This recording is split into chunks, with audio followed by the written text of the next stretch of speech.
எல்லோருக்கும் வணக்கம். உங்கள் அனைவரையும் அகல் கிச்சனுக்கு வரவேற்கின்றேன். நான் இப்போ ஒரு காலை உணவு ஒன்று செய்ய போகிறேன். அதுக்கு இது குரக்கன் மா எடுத்து வச்சுருக்கிறேன்.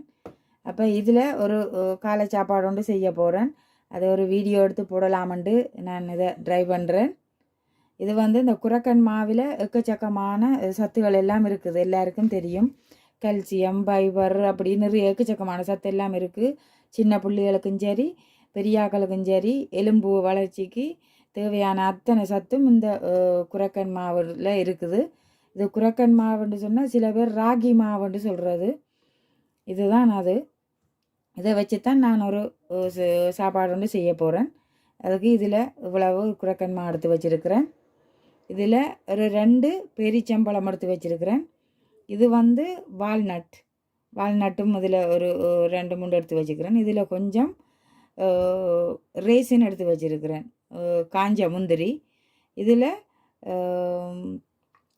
இது பாதாம் பருப்பை சுடுதண்ணியில் ஊற வச்சு இந்த தோலை நீக்கி போட்டு எடுத்து வச்சுருக்கிறேன். இதில் 2 ஏலக்காய் எடுத்து வச்சுருக்கிறேன். இதை கொஞ்சம் வாசனைக்காண்டி. இது உங்களோட விருப்பம்தான். இது விருப்பம் இல்லாவிட்டால் போடாமல் விடலாம். இப்போ இதை வச்சு நான் ஒரு ஆரோக்கியமான ஒரு காலை உணவு ஒன்று செய்ய போகிறேன்.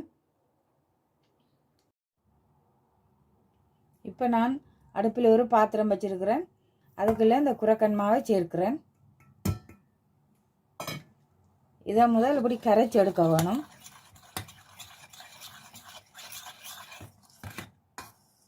கட்டி இல்லாமல் பச்சை தண்ணியில் கரைக்க வேணும். கரைச்சி போட்டு தான் நாங்கள் பிறகு அடுப்பை பற்ற வைக்க வேணும்.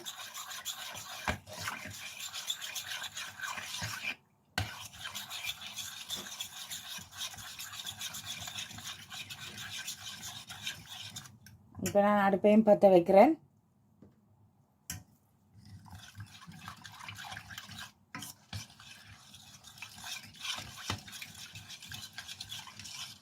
இப்போ மாவு வடிவாக கட்டி இல்லாமல் கரைஞ்சி வந்துட்டுது. எல்லாருக்கும் தெரியும், ஒரு இனிப்பு சாப்பாடு செய்யும்போது ஒரு இனிப்பு சுவையை கூடுதலாக காட்டுறதுக்கு ஒரு சிட்டிகை உப்பு சேர்க்கிறது. அதை நான் சேர்க்கிறேன்.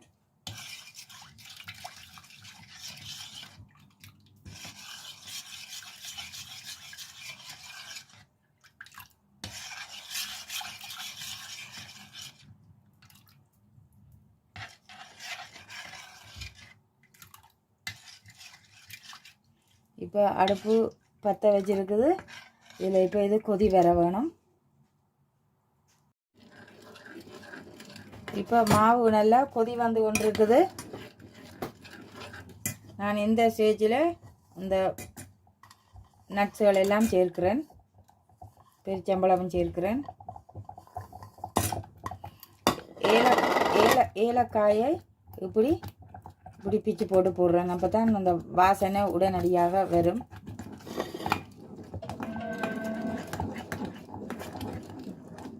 இப்போ நான் கொதித்து வந்த பிறகு இந்த பாலை சேர்க்கிறேன். உங்களுக்கு எவ்வளவு பால் தேவையோ அவ்வளவுக்கு இந்த பாலை சேர்க்கலாம்.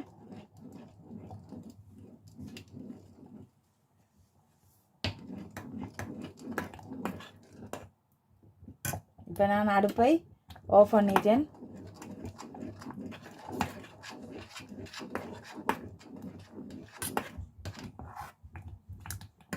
இதை நீங்கள் சின்ன பிள்ளைகளுக்கு கொடுக்குறதா இருந்தால் இதை இப்படியே ஆற வச்சுட்டு கிரைண்டரிலும் அரைச்சி போட்டு அவர்களுக்கு ஒரு லிக்விட்டாக ஒரு கிளாஸில் ஊற்றியும் கொடுக்கலாம்.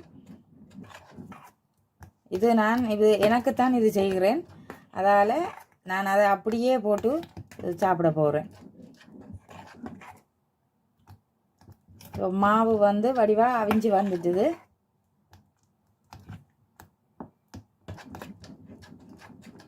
ரொம்ப ஈஸியாக உடனே செய்யக்கூடிய ஒரு பிரேக்ஃபாஸ்ட் தான் இது. அதோட இது ரொம்ப ரொம்ப ஹெல்த்தியான ஒரு பிரேக்ஃபாஸ்ட்.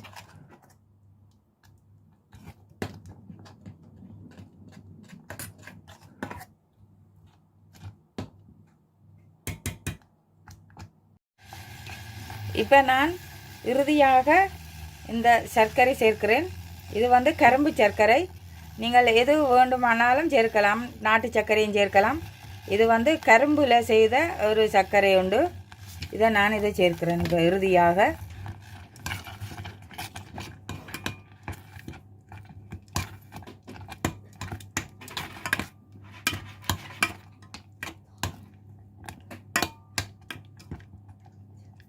இப்போ எனது சாப்பாடு ரெடி ஆகிட்டுது.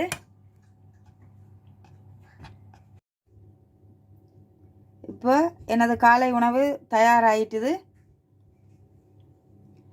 இதில் பனை வெல்லம் எதுவாக இருந்தாலும் நீங்கள் இனிப்பு சுவைக்கு சேர்த்து செய்யலாம். இதை நீங்கள் இப்படியே ஆற வச்சுட்டு கிரைண்டரில் போட்டு அரைச்சி லிக்விட்டாக கிளாஸில் ஊற்றியும் சின்ன பிள்ளைகளுக்கு குடிக்க கொடுக்கலாம். அப்படியும் செய்யலாம்.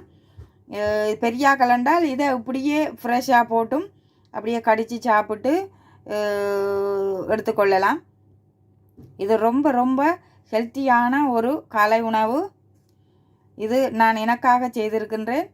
இதை இந்த வீடியோ பார்க்கின்ற அத்தனை பேரும் நீங்களும் இதை கண்டிப்பாக செய்து சாப்பிடணும் என்று சொல்லித்தான் நான் விரும்புகிறேன். நிச்சயமாக நீங்கள் செய்வீங்கள் என்று நம்புகின்றேன். இவ்வளவு நேரமும் இந்த வீடியோவை பார்த்தவங்கள் அனைவருக்கும் மிக்க மிக்க நன்றி. எனது இந்த முறை செய்து காட்டின இந்த காலை உணவு இந்த முறை உங்களுக்கு பிடிச்சிருந்தால் அகல் கிச்சன் என்ற சேனலை சப்ஸ்கிரைப் பண்ணி விடுங்கோ, லைக் பண்ணி விடுங்கோ. உங்களை நான் மீண்டும் இன்னொரு வீடியோவில் சந்திக்கின்றேன். நன்றி, வணக்கம்.